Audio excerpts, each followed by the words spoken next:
Just a few moments past our 4 o'clock, so let's go ahead and call to order the Historic Board of the City of Palatka meeting, October 5th, 2023. Is Chaplain Mulberry with us today? Would he Yes, like sir. to get us started with our invocation, followed by the Pledge of Allegiance led by our alternate yet incredibly important member, Mary Jane Rosa? All righty. Father, again, we thank you for another day's journey. Lord, we thank you because you blessed us to come together again. We give you praise, we give you glory, and we give you honor for the great things that you're doing in this city of Palatka. We pray, God, that you will continue to guide us, give directions, give instructions, give us what to do and how to do what, God. As we look to you and trust your word, as we trust your name, and as we trust your will, we thank you for what you're doing even now. In Jesus' name we pray. Thank God. Amen. Amen.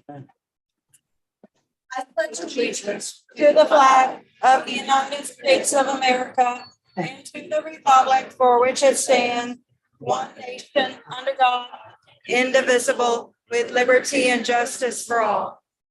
Thank you. Please be seated. Madam City Clerk, if we could have the roll call, please.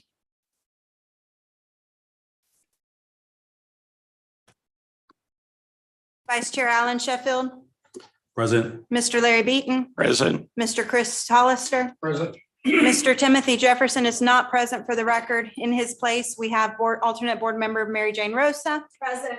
Brianna Pierce. Present. Miss Patty Boat. Present. We do have a quorum in the chambers, Madam Chair. Thank you so much. Let us let us read the appeal procedures. Subject is appeal procedures and ex parte communication. Notice any person wishing to appeal any decision made by the Historic Preservation Board with respect to any matter considered at such meeting will need a record of the proceedings, and for such purpose may need to ensure that a verbatim record of the proceedings is made, which record includes the testimony and evidence upon which the appeal to be based. Florida Statute 286.0105. Ladies and gentlemen, ex parte communications or things that you feel that you need to share with us regarding today's agenda. Mr. Beaton. I received a telephone call from Pam Garris requesting pictures and a little historic data on the Campbell Building. And during the conversation, she wanted to bring up the issue, and I explained to her that I could not discuss that with her. Thank you very much, Mr. Beaton. Ms. Rosa? Yes, for the record, I would like for it to be known that I am a parishioner of St. Mark's Parish here in Palatka, but I have no knowledge of their internal politics and particularly no knowledge of their financial situation. Thank you, Ms. Rosa. Anyone else? For the record, I would like to say that I, like potentially most of my neighbors, received envelopes on my front doorstep, a personal message from St. Mark's Church, which is copied in the extensive paperwork that we have just received, and I'll get to that in a moment. All right, let's move on to our agenda item number 2, the approval of minutes for the September 7th, 2023 meeting. I trust you have all pored over them. Do you have any corrections, additions, anything of that nature? If not, I'm looking for a motion to approve. I'll approve. And a second? Thank you. Minutes will be filed for posterity. Let's move on to public comments. Pardon me. I see some comments in front of me, but they are specifically to regular business items. But let's go ahead and open public comments to things that are not related to regular business items. As we know, the speakers are limited to 3 minutes and no action is taken on items. Right, seeing no public comments not related to regular business. Let's go ahead and close the public comment section of our meeting. Moving on to regular business, I see we have a full house. Welcome, everyone. It's lovely to see you all. Would anyone take exception, and I'm going to begin by asking our city attorney, Ms. Jane West, if we take item C on the regular business agenda and bring it to the top of our agenda. Someone just needs to make a motion to modify the agenda. Ladies, gentlemen, if we agree, I make a motion to modify the agenda. Move C. okay, we have a motion to move regular business item C to the top of the agenda, made by Ms. Pierce, seconded by Ms. Vogt. Discussion, ladies, gentlemen? No, if not, let's go ahead and call the roll if we could. Madam City Clerk? Certainly. Vice Chair Sheffield, Present. is that a yay or nay? I'm sorry, you said roll and I. You are indeed present, yes, I agree. twice. Yeah. Mr. Beaton, Yay. Mr. Hollister. Yeah. Ms. Rosa, Yay. Ms. Pierce, Yes. Ms. Vogt. Yay. Motion passed unanimously. Thank you very much. Ladies, gentlemen of our historical board, we have just been literally handed this moment, 1, 2, 3, 4, 5 different packages that are to be, I understand, or I assume, taken into consideration along with this application. There is no way that we can process, in my belief, 34 plus pages of paperwork in the next few minutes.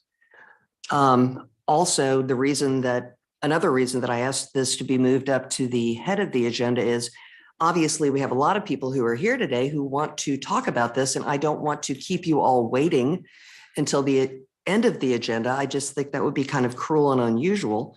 So I'm asking my board, ladies, gentlemen, do we feel like we can process this amount of information in the next 30 minutes, or do we need to, in fact, table this application until the next board meeting? As your legal counsel, I would strongly recommend postponing so everyone has an opportunity to review the information. Thank you very much, Ms. West. I'm sorry, we interrupted you, Ms. Vogt. Would you care to table specifically to our next meeting? Next meeting would be fine. And I'll second that. Question. Madam Chair, Ma-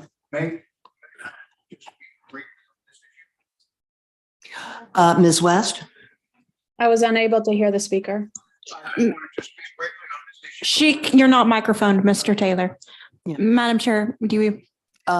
Ms. West, there is a gentleman in the audience who has asked if he could speak briefly to the issue.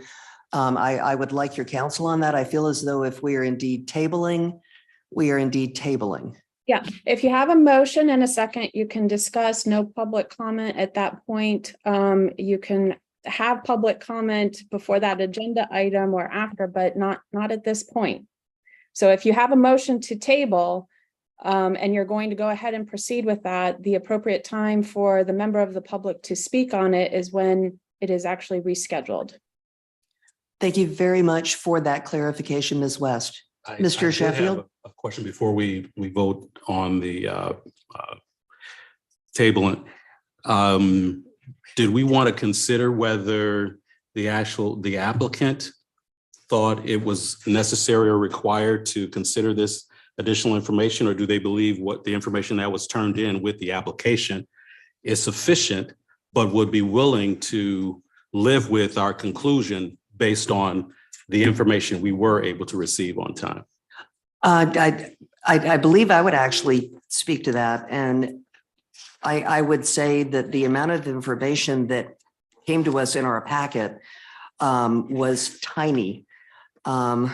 Looks to me like pages 31 with some photos through to the end of the agenda. What we have just been given is 5 separate packages of information, which, like I said, I just don't see how we can possibly absorb this information in the course of a public meeting when the majority of this is new to us. Madam Chair, Mr. Beaton. I have a question, a procedural question, and we probably have to defer to the attorney about this. The question that I have is any of the material that is in our packet in conflict with or needs to be deleted as a process of us reviewing this new material that we haven't had an opportunity to see? Mr. Beaton, we simply don't know. And also, city staff has no way of knowing because I don't believe they've seen any of the information that was just presented to us. So how on earth would we move forward in a controlled manner without knowing what's here? I guess what I'm asking is, does the applicant want us to delete anything that's in the original submission and not consider it versus the new information we've received? Once again, how Well, would the we? applicant would certainly know that since they're presenting the new information. And I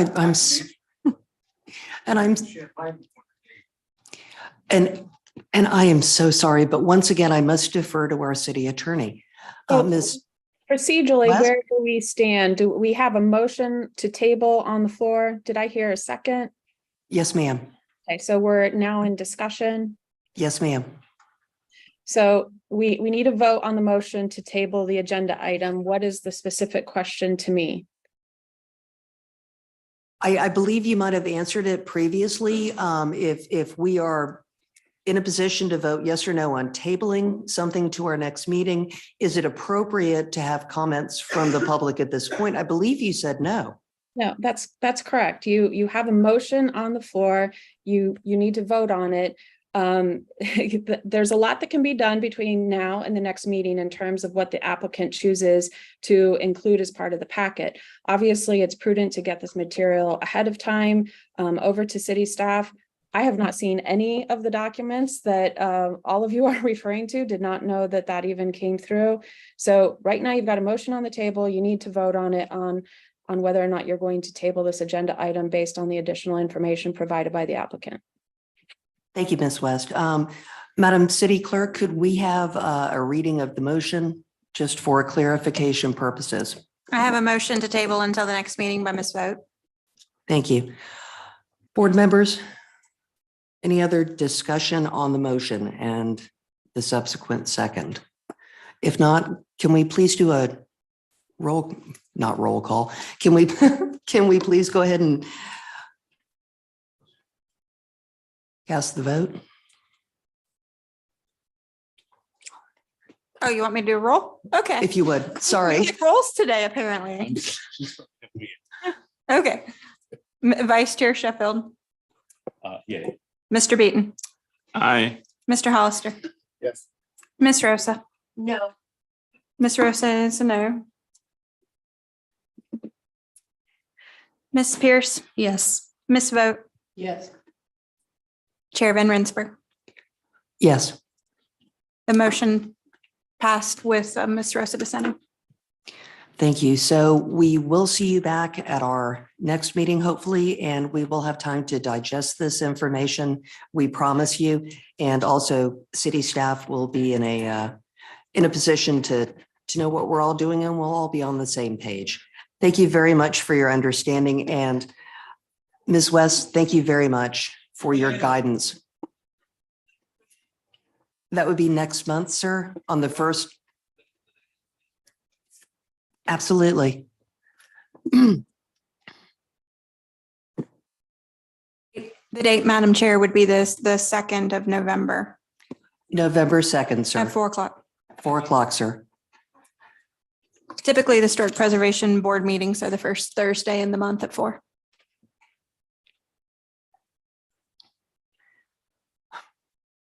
Wow, I feel like a jerk and I'm so sorry.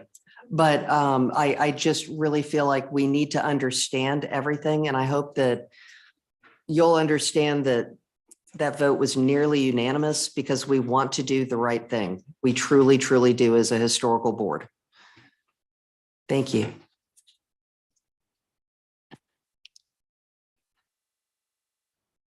All right, I'm going to go back to the beginning of our agenda. Item A, under regular business, this is an HPB case 2318, request for a perimeter fence. The owner is TP Schoolhouse LLC. The address is 200 South 7th Street, Palaca, Florida. 32177, and the parcel number, which I'm going to go ahead and read because I need a moment here, 42-10-27-6850-530-0010. Ms. Walsh, if you could get us started, please. Thank you, Madam Chair. As you've noticed, this is an application for a certificate of appropriateness at the Campbell Building at 200 South 7th Street to install a black vinyl coated chain link fence around the perimeter of the property. This is in order to comply with certain state of Florida child care safety standards and provide increased property security. A little bit of background, the structure was constructed in 1926 and is an example of Mediterranean revival architecture. Originally, it was the Palatka Elementary School. It was renamed for the president of the Florida Drainage and Construction Company in 1955. The school board sold the property, it's functioned as an administrative headquarters for the Putnam County School System in 1978. It began in 1978. The school board sold the property in 2018 to a private party that operated a charter school until it closed in 2021. The building sold again, and it now houses a childcare and primary school business. The structure contributes to a well-defined historic district. In your packet, you'll see a copy of the parcel shape and then also a photograph from 2009 with a proposed fencing example on page 5 of the report, of the staff report.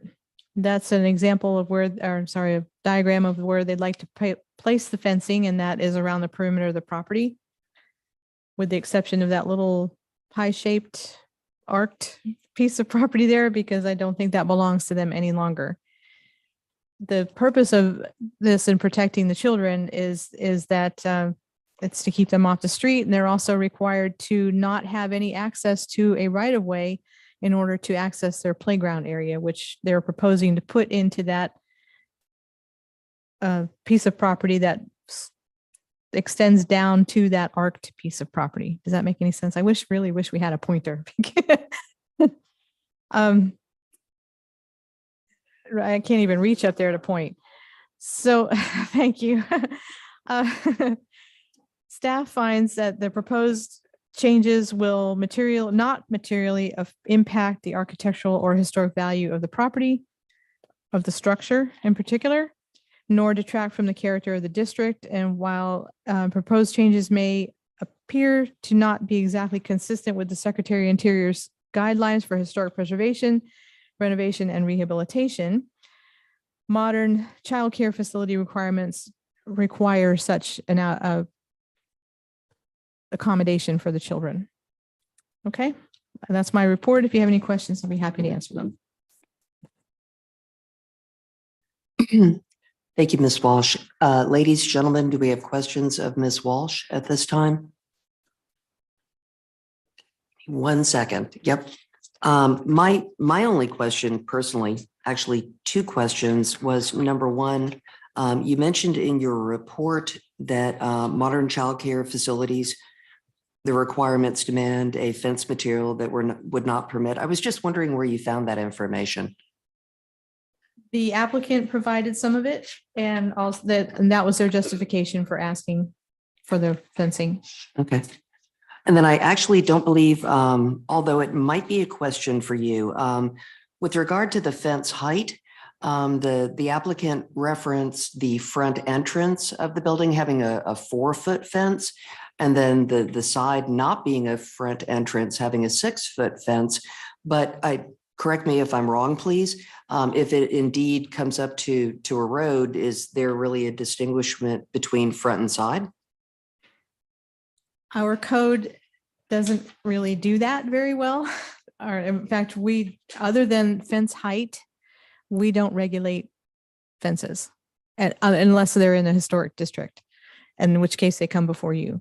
So what our code does say is that in the front of the building, the fence can be no higher than 4 feet, but on the sides and the rear of the building, it can be 6 feet.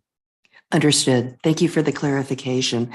Do we have someone here to Yes, ma'am. Pardon me, I'm sorry. One other thing about that is that if you are installing a fence, you also have to be aware, at a corner property, you also have to be aware of sight triangles, so you can't block the view of drivers and pedestrians. Is that reflected? Oh, okay, I can see it is reflected on Krill Avenue, but possibly not on the corner of 7th and Oak? We can revise the staff report and the certificate of appropriateness to reflect that if you wish. Okay, ladies and gentlemen, I think that's a valid point as we move forward. Okay, is the applicant here to address us?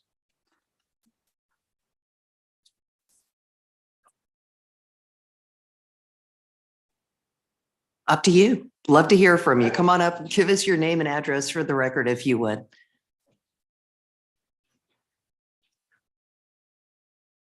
Hi, my name is Risa Bird. My address is 7949 Washington Avenue in Hastings, and I do own the preschool that resides in the Campbell Building. BYRD, yes, sir. Yes, sir. And this is the building owner that just walked in. Hi, Jan, if you would, or John, if you would like to address us, if you wouldn't mind, step up to the microphone and just let us know who you are again and give us your address, please. My name is John Vanderwerf, and my wife and I own the Campbell Building, or if it's still called the Campbell Building, call it TP Schoolhouse. And we purchased it about 1.5 years ago, along with some other buildings in Palatka, and we're trying to make things better. Fantastic. Is there anything that you would like to share with us about the application, things that you need us to know? Well, I think Risa has most of the information, so I won't make it be redundant. But we're really proud of the work that's been done there. We've spent a lot of money on the inside, new lighting, new paint, new flooring, new AC units, new drains, plumbing, and that's the lower section. And we're expanding, which is what Risa is going to talk about, to do the same thing on the upper floors. So anyway, it's a great building. Thank you. And I'll just follow up with that. On the bottom floor, we have right now 101 students enrolled in our school, and that provides care for infants through, we also have kindergarten and first grade. We have a class downstairs of that. We are desperate for a fence around that facility. In today's world right now, you know that it's not safe to have kids out and about if they're not fenced in. We have to conduct a monthly fire drill that we're required by DCF to do once a month. And it terrifies me every time we have to open those doors and bring those kids outside of that building because there's no way to contain them. We have, unfortunately, cars that come between Laurel and Oak that think that's a drag strip, and they still come through our parking lot like it's a raceway. People that don't belong there, we need a way to curb that through traffic, because I'm really scared one of our kids is going to get hurt one day because cars will flip off of Laurel Street. We've got it marked wrong way traffic coming off of Oak Street, and they still fly off of there, as I've got parents with little tiny toddlers walking across the parking lot. So it's a necessity of childcare. We cannot have kids outside playing with without a fence, because we know kids wander. And unfortunately, we live in a world where people don't always have the best intentions with our children. So it behooves us to make sure that we're doing everything we can to keep our babies and young children safe. So Thank you. Ladies, gentlemen, questions? Mr. Beaton? Thank you. So I have a few basic questions for you. What do you consider the front of the building? it's my understanding that because of the address, it's 200 South 7th, that the front along 7th Street is the front. And that's where we were told it would have to be the 4-foot fence. Is your actual entrance on the west side of the building? Yes, sir. There's 4 entrances on that building. The child care facility uses the back entrance in the parking lot. Okay, so, but you consider the west side of the building the primary entrance to the building right now? Yes. Okay. Yes, sir. Okay. All right. Thank you. There is an existing, I believe, I have to check with the city to ask this. There's an existing non-conforming chain link aluminum fence inside the perimeter. What you're wanting to do, is that going to be removed? That's not our fence. No, sir. The only fence that's on that property belongs to Rotary Park.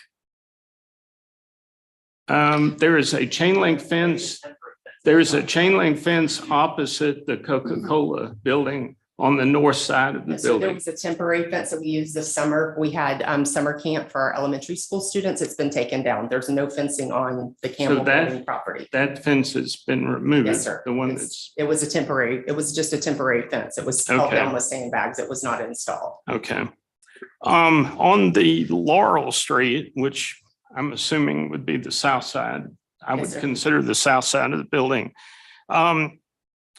Would you possibly consider a couple of end cuts to the fence that you're proposing to allow some plantings outside the fence to make that area look a little non-industrial? I would be 100% in support of that. My plan is to have our students plant some box gardens and do some things within our perimeter to make it look Okay. more child-friendly, family-friendly, just, yes. I don't want to eat up much of your property to do that, but I just think aesthetically it would look a little better, especially on that side because of the traffic on Right. Laurel Street. It's busy. You don't have that kind of traffic on Oak Street.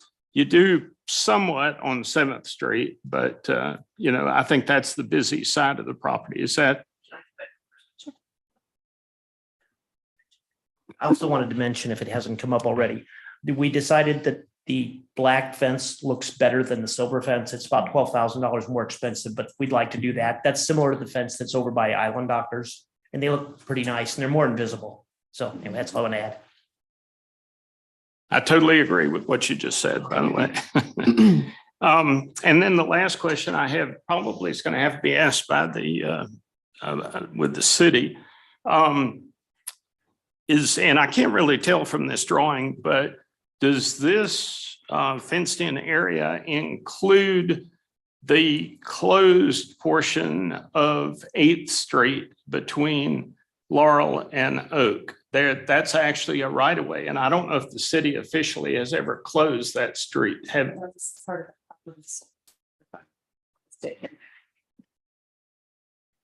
Larry, are you talking about what used to be 8th Street? Yes. Okay, I think I'm certain that was, I don't know how it was done, but that was closed a long time ago. It's been used as a right of way, but I don't believe it exists. I've never seen it on any surveys.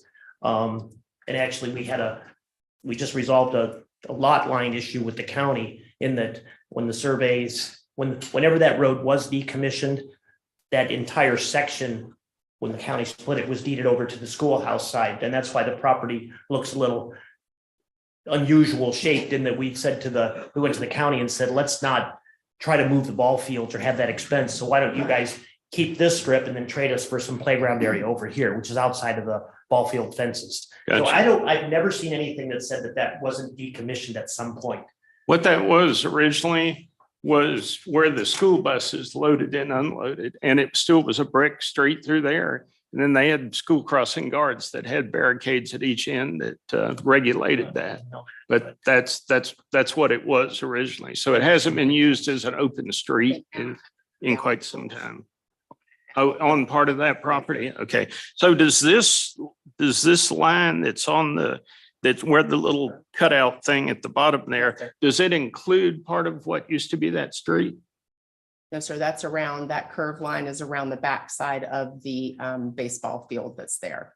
Okay. So, but part of this area that's the part that's down is through that where the street used to be? That 25-foot line that's upside down, the 25 that's upside down is just to I think it's to the inside of where that street used to be.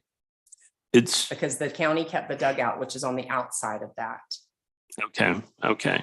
And the area that I was talking about the possibility of maybe 2 plantings, just to break it up a little bit, would not be the area that I guess you would consider part of Krill Avenue. It would just be that part of Laurel Street. Okay, sure, absolutely. It's just a request. We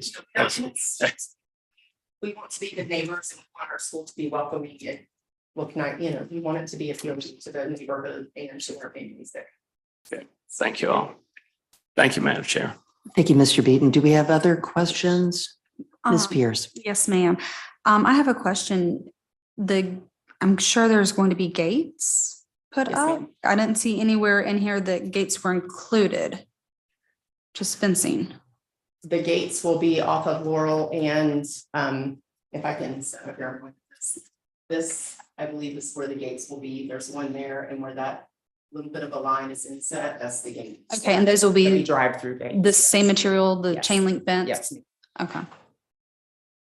And I guess that chain link fence doesn't go all the way to the next road. It kind of stops where the baseball field kind of Right, stops because and then that's the curves end back of our around. property. Okay.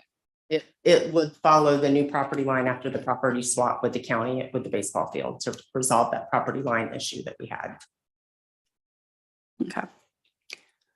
Thank you. Let's go ahead and open up to public comment. Thank you.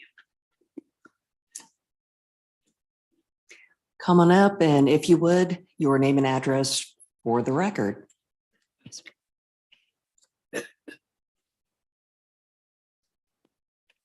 Hello, Rebecca Bigenwald, 211 South 7th Street. My question is on that fence, is it the whole building itself?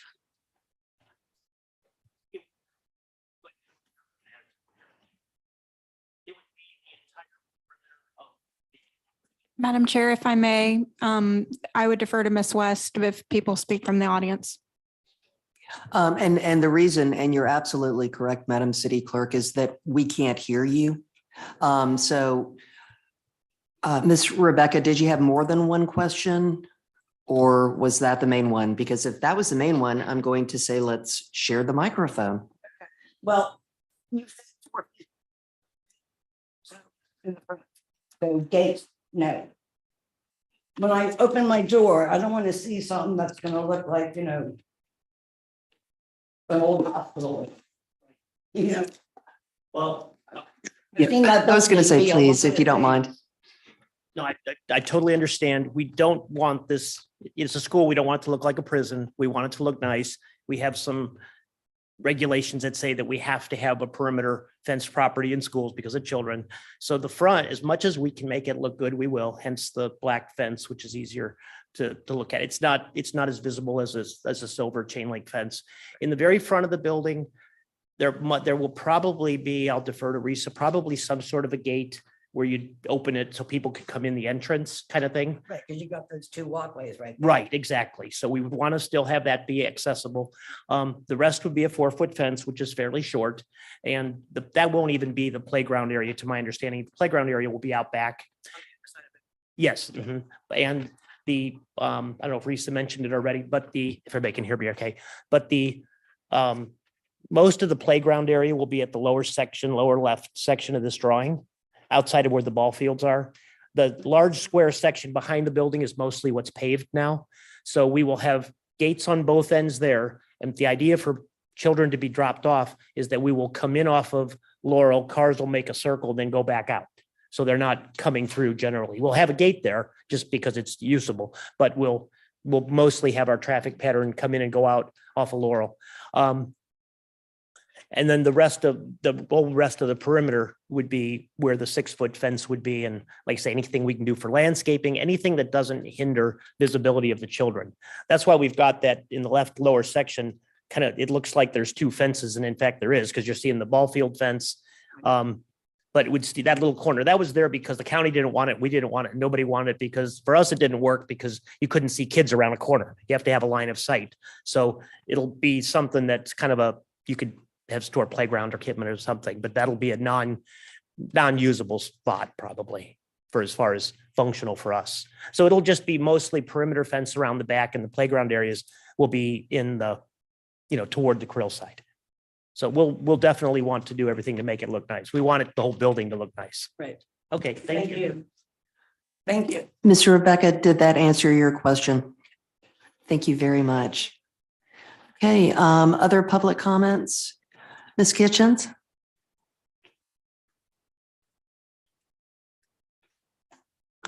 Allegra, is this on? Allegra Kitchens, 1027 South 12th Street, Palatka, Florida. Since I was going to speak on the other item, you can just change the number to this item. I just want to give you a little bit of brief personal history. I started that school in 1953, and I stayed in it through 5th grade, and I got out in 1958. It was called Campbell School. I don't know when the name officially changed. It might have been 55, like the city said. But in 1953, it was still called John Campbell Elementary School. My late cousin Con Marvin started there when about the time the building was built, and it was called the Palatka Elementary School at that time. John W. Campbell was actually a mayor or a former mayor of Palatka. The school was named after him because he was the mayor and he's the one that instigated it. So I just wanted to point that out. And the front of the building, as Mr. Vanderwerf said, is on 7th Street, which is the east side of the building. The back side where they're talking about where they're going to have the kindergarten coming and going is actually the back side, and that's the west side. Just and the 8th Street, the street, we played on that. It was blocked off with sawhorses, and that was where we played dodgeball. I remember because I fell and I cut my leg, and Mary Calhoun was a school nurse, and anyway, had to have stitches. But we played dodgeball on that street, and it was very slick, when it rained. But it was a brick street, and it was open, and it was 8th Street, and the Davis Tank Factory was where Rotary Field is now. But I'm not sure exactly when it was officially closed, but I'm real sure it was because I worked in the property appraiser's office. I worked the deeds for the Palatka area, and I'm 99.9% sure that if you look at the map of that section, you'll see the ordinance where the city closed it. And I think it was sometime after 1969 when I went to work for the property appraiser's office. I think I might have worked the ordinance, but I'm not real sure now. It's been a while, but I just wanted to give you some history on that and some backup. And all my first cousins went there, and they were born in 1919, 1920, 1926, and 1930. Thank you. Ms. Kitchens, two things. You are used to timing yourself for public comment, aren't you? Yes. I've never heard anyone speak so quickly in my life. For the record. For the record, Sonny and I had a contest after a city commission meeting reading an ordinance. It took me 19 minutes to read it, but she read, it took me 19 seconds to read an ordinance, the title. It took her 17 seconds and she won. And she got a crunch bar. I want a rematch, but I need to, read it a couple of times before I go to. But yeah, I was timing myself for the 3 minutes. I'm working on getting the whole U.S. Constitution down to 3 minutes. Ms. Kitchens, thank you. And Mr. Beaton, we're so sorry that Ms. Kitchens just stole your historical thunder.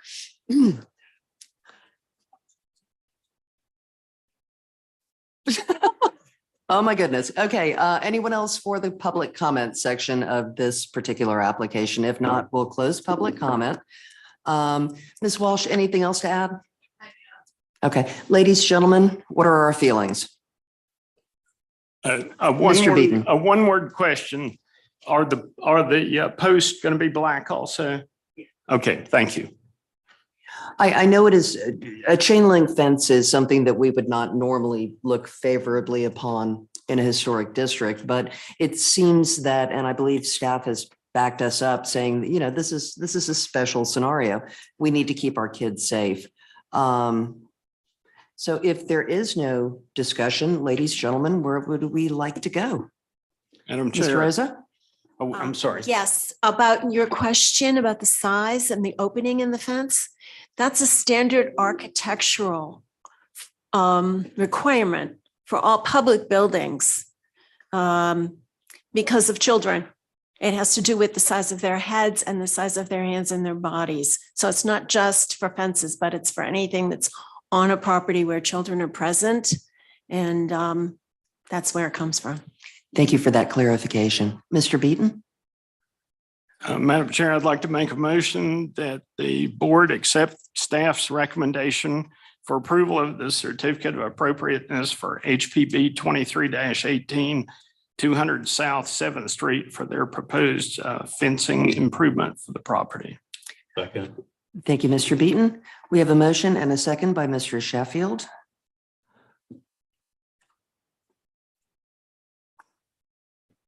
If we could, You want the roll call? please. Okay. Mr. Sheffield, Yes. Mr. Beaton, Yes. Mr. Hollister, Yes. Miss Rosa, Yes. Miss Pierce, Yes. Miss Vogt, Yes. Chair Van Rensburg. Yes, Motion passed unanimously. thank you. Moving on to agenda item B, HPB case 23-25, request to add a new deck at the rear of a residence. The owners are Mr. and Mrs. Adams. The address is 600 North 3rd Street, Palatka, Florida. The parcel number is 42-10-27-6850-0400-0030. Ms. Walsh. Thank you, Madam Chair.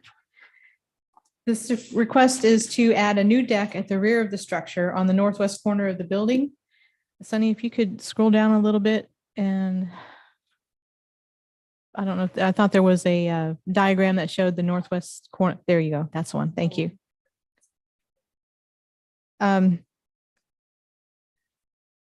The deck is proposed to be approximately 8 by 15 feet with 4-foot wide stairs. The proposed material is wood with flat sawn baluster railings. According to the State of Florida Master Site Files, the structure was built in 1896 and is an example of Victorian Gothic architecture. The home currently appears to have a standing seam sheet metal roof. Walter and John Robbins purchased the home in 1896, and foreclosure on the mortgage occurred in 1901 and eventually was owned by Eli Yao in 1905. Reginald Cooper, employed by GM Davis and Son Cypress Tank Manufacturers, isn't that what Miss Kitchens just alluded to? Cypress Tank Manufacturers purchased the home in 1910. He and his wife Helen occupied the home until their deaths in 1936. Co-owner and secretary treasurer of the Beasley Tractor Company, Mr. Wendell Beasley, purchased it from the Cooper estate. He and his wife lived there until the mid-70s. The structure contributes to a well-defined residential district. And on page 2, there are some older pictures of the structure. You'd have to scroll up a little bit, please, Sunny. Other way. Yes, ma'am. Thank you. Those pictures, right? So that's what it looked like in 1981. And then on the next page, there's a more recent picture from 2009. And then you saw the diagram already on the next page. So on the following page, page 5 of the report, is the proposed location and dimensions of the deck. This is again at the northwest rear corner of the house. On the following page is an example of what the deck would look like as far as the size and mass of it. And then on the next page, on page 7, is an example of the proposed railings and balusters. Balustrade, sorry, not balusters. And then on the last page is an example of the Gothic home. And I put that in there to show you that those older homes did indeed use those flat sawn balustrades. Okay, so staff is recommending approval, and it does not, materially impair the architectural character of the district or the structure. Thank you, Ms. Walsh. Do we have questions of Ms. Walsh? If not, I believe that at least half the applicants are in the building. Would you like to come on up and tell us about your project? And if you could name and address for the record. Alice Adams, 600 North 3rd Street.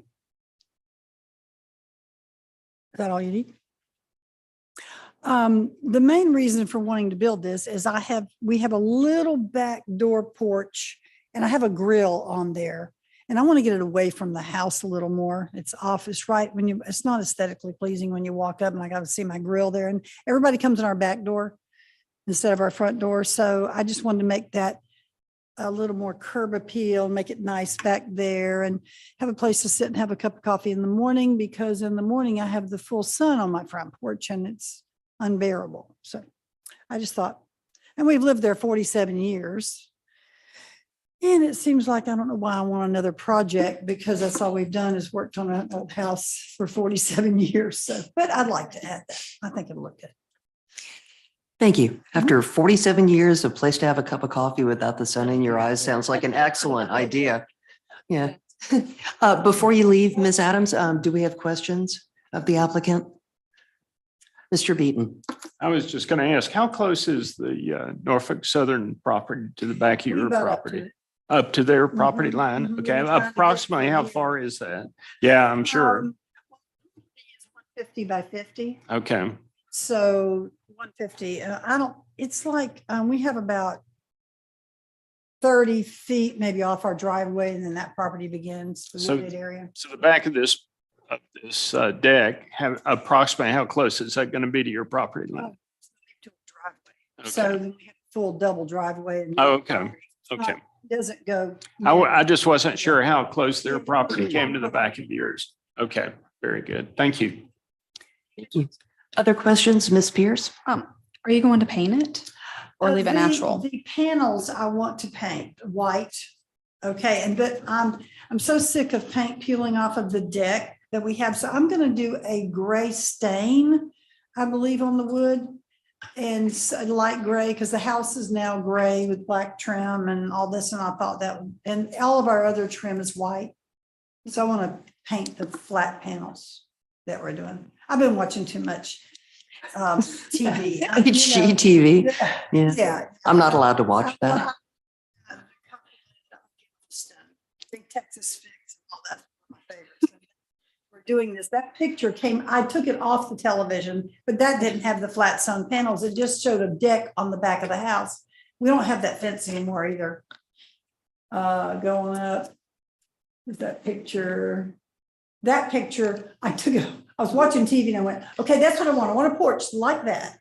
And I kind of like, and underneath, we'll probably do the, close it in with the lattice work because that's what's around the rest of the house. And then I want the panels. So.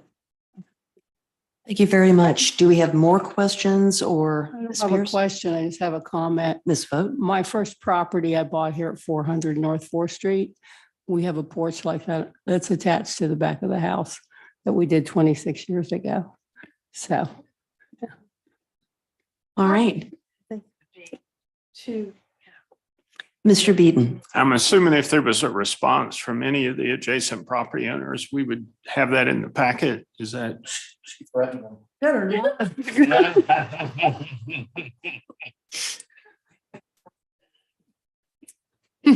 Actually, point of clarification, did we get any responses from adjacent homeowners?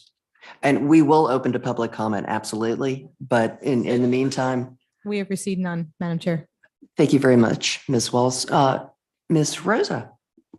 I just wanted to make a suggestion about staining because I think it's a great idea not to paint your deck. And there's a company called Cabot's. I think you'll find they make gray stain, but they also make a bleaching stain, which will instantly turn your wood to look like 25 years old, gray. So I'd make a suggestion. I know they have it at the local hardware, Ace. Cabot's, it's called. A plug for ACE and a plug for a product. Very well done.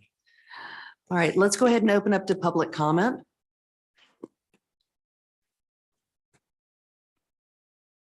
Seeing none, we'll close public comment. Ladies, gentlemen, discussion amongst ourselves. Further clarification? Cute jokes? No? Okay. I would look for a way to move forward. I'll make a motion to approve the deck. Thank you. We have a motion. Do we have a second? I'll second. Thank you very much, Ms. Pierce. We have a motion and a second to take staff's recommendation to approve this project. So if we could have that pesky thing where we vote. Vice Chair Sheffield, Yes. Mr. Beaton, Yes. Mr. Hollister. Yeah. Ms. Rosa, Yes. Ms. Pierce. Yes. Ms. Vogt, Yes. Chair Van Rensburg. Yes, Motion passed unanimously, Madam Chair. thank you very much. Moving out of regular business to staff comments. I didn't watch the video. I forgot. Well, actually, this video was about zoning and ordinances, which you generally don't have to worry about at this board, at least as far as ordinances are concerned. Now, we look at some of the zoning for areas within or that fall within the historic district, but I also wanted to let you know that our zoning code is actually the implementation of our comprehensive plan. And that's where all that comes from. And the reason I tell you that is because we are about to embark on visioning exercises to update our comprehensive plan in the community. There will be a stakeholder, there will be at least one, if not more, stakeholder groups established and many community meetings to get public input about how you want your city to look in 2050 or so. How you want it to look and how you want it to function in the next 30 years.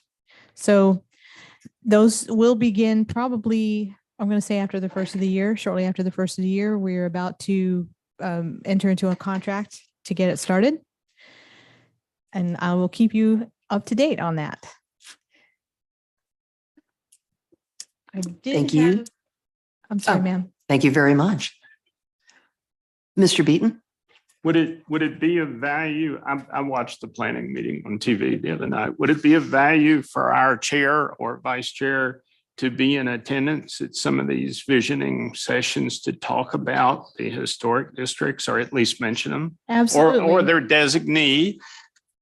Are you Absolutely. saying that they may learn something, Mr. Beaton? Because if so, yes, I'll be there. Absolutely.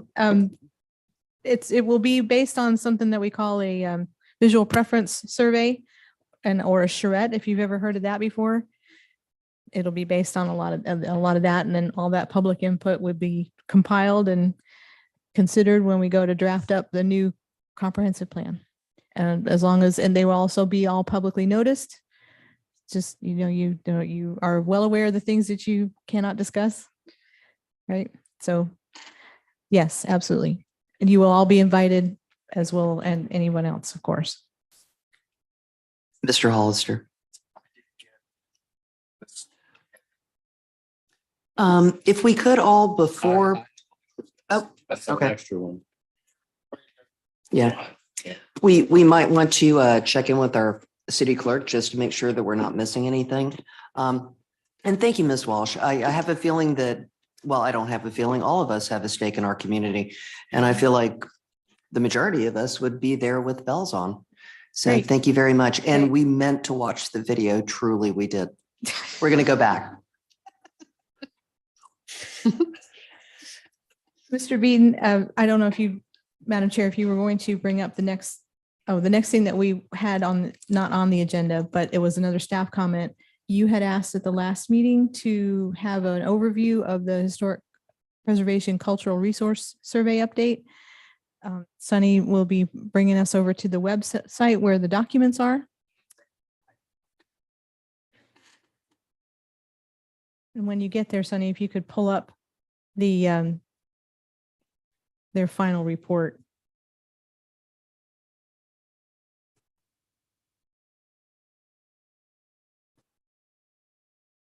So it will be, please click on view all. Okay, so you see where it says, yes, survey report 2023. And this goes through a lot of the history that was in the previous one, but there are a few small additions. All of this is, of course, available on the website for all of you. We don't have very many printed copies, so we're not going to offer them to pass out at this time. But if you go down through there, lots of footnotes and citations. These are the historic districts as they exist. And the area in the blue and the area in the green, or I'm sorry, the gray is larger than the existing districts. Those are the portions of the town that the consultants actually walked through to gain an understanding of other places that might exist to possibly add on to our existing districts, possibly add on to them. So if you go down through their other maps, there's lots of methodology, paperwork, and how they did all of that.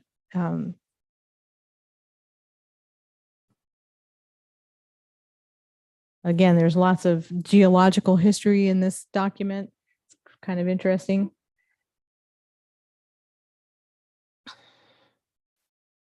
Those are older maps. There should be close to the end.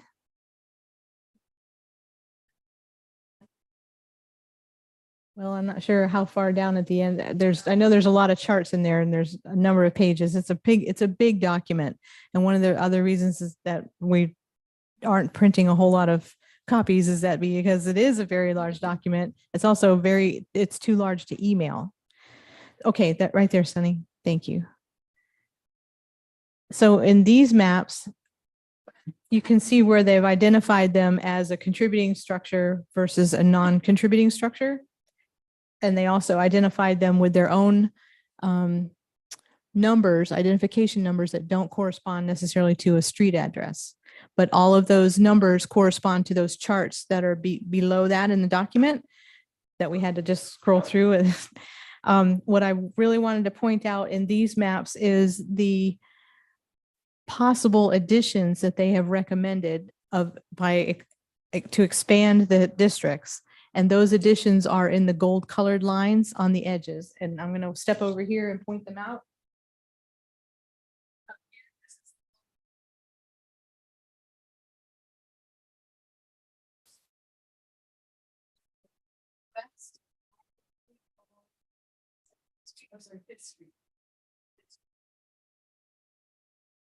Okay, so Sunny, if you could scroll down to the next map that looks like that one for the South Historic, that one, please. Thank you.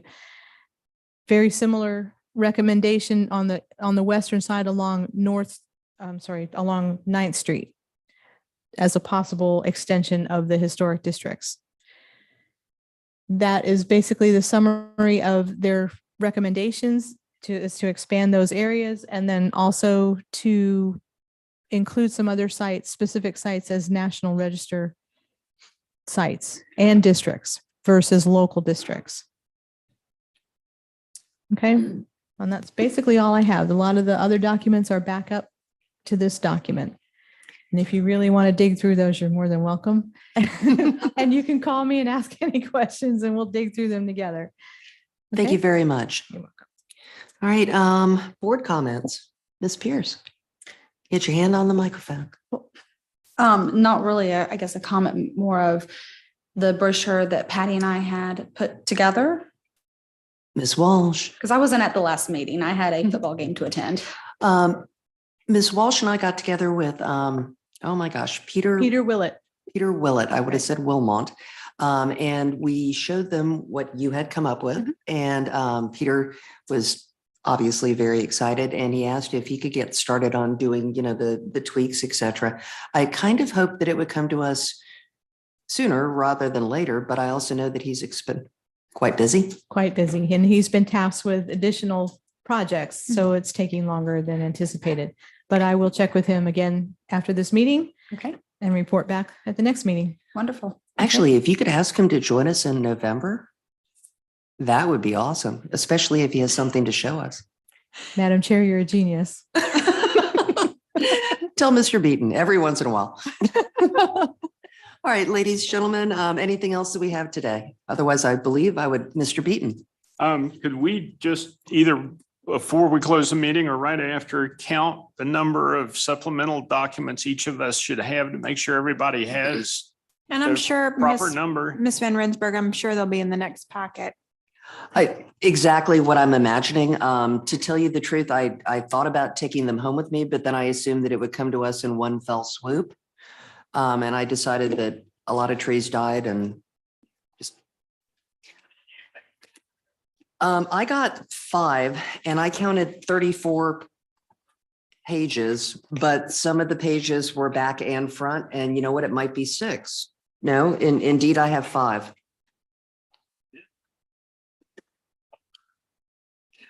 That was part of something that got dropped off to folks in the North Historic District. And I think it is also attached to the back of something else. Yes. Although there are a couple, actually, as it turns out, that have Mr. Taylor's name on them, so.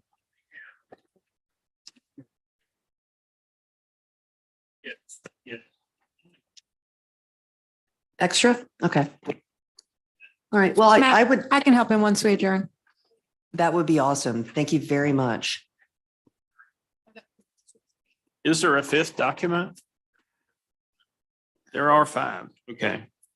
So I have this thing that says St. Mark's Episcopal Church, the former rectory.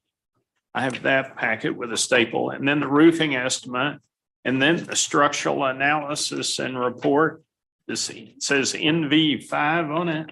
And then the Robert Taylor piece of stationery with the pictures attached. What's the other document? Well, actually, in looking at it, wow, I think at this point, we're about to go down a rabbit hole. Let's, if Yeah, we so would, for the- before we, For the sake of consistency, all the documents that members of this board should consider at the next meeting when this agenda comes up will be included in your board packet. If you get additional documents from the applicant or anyone else, you need to disclose that in an ex parte communication disclosure. But all the packets, all the board packets will be the same for all board members at the next meeting. thank you very much for the clarification. And yeah, along those lines, Ms. West, would you suggest that we don't take with us what might be a partial or might have something additional that other board members were not able to see?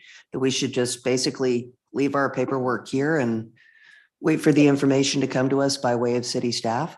I don't think it does any harm for you to have the extra time to review these materials in advance. Once you get the board packet and if you determine that there's something in there that you have and that is not included in the board packet, then at that time, make that disclosure at the next meeting.